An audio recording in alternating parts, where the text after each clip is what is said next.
Our high school's sports booster club had a draconian rule about submitting fundraising forms. If your envelope was even 1 second late, Mrs. Dolores Higgins would automatically deduct $10 from your earnings, a rule she herself would later fall victim to. Mrs. Higgins, head of the booster club and self-proclaimed guardian of the rules, established a strict 3 p.m. deadline for all online voting forms. Any submission timestamped 3 and 1 second or later resulted in a $10 penalty. She was unwavering. I personally witnessed her apply this rule to 2 different students. First, there was Michael Rodriguez, who submitted his form at 3 and 3 seconds. Mrs. Higgins, without a hint of compassion, declared, "Michael, rules are rules. That's $10 less for your team." Then, Sarah Jenkins, whose submission miraculously showed 3 and 1 second, was told, "Sarah, strict adherence is not optional. $10 deducted." Their pleas about slow internet or system glitches fell on deaf ears.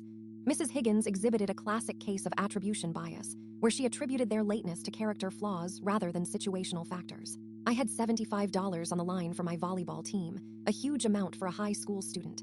Knowing Mrs. Higgins's strictness, I took every precaution. I arrived at school an hour early. I gathered evidence of my efforts, taking screenshots of my computer's clock synchronized with a national time server. I documented the precise moment I clicked submit and the subsequent confirmation page, all timestamped. The deadline approached. It was 2:50 p.m. My stomach churned. 2:55 p.m. I kept refreshing the confirmation page. 2:59 p.m. I clicked submit. The confirmation popped up, 2:59 and 58 seconds. I exhaled but stayed at my computer. Mrs. Higgins was nowhere to be seen. 3 p.m. No Mrs. Higgins. 3:05 p.m. Still no Mrs. Higgins. Dread began to creep in. Where was she? The clock ticked past 3:10 p.m., then 3:15 p.m. Finally, at 3:18 p.m., Mrs. Higgins bustled in, flustered, offering an excuse about unexpected traffic and a slow internet connection at home preventing her from submitting her own form on time. "The system was so slow today," she sighed. "I couldn't get it to go through until just now." I calmly approached her, my evidence open on my laptop.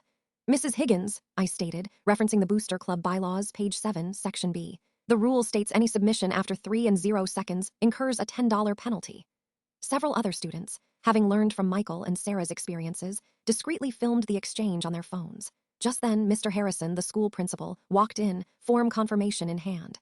"Dolores," he began, "your form for the dance team, timestamped 3:17 and 45 seconds, just came through my inbox. That's $10 off their total earnings, as per your rule." Mrs. Higgins stood there, aghast. She faced poetic justice, a direct application of the very rule she so rigidly enforced. This was an example of the reciprocity principle in action. Follow for a new story every day.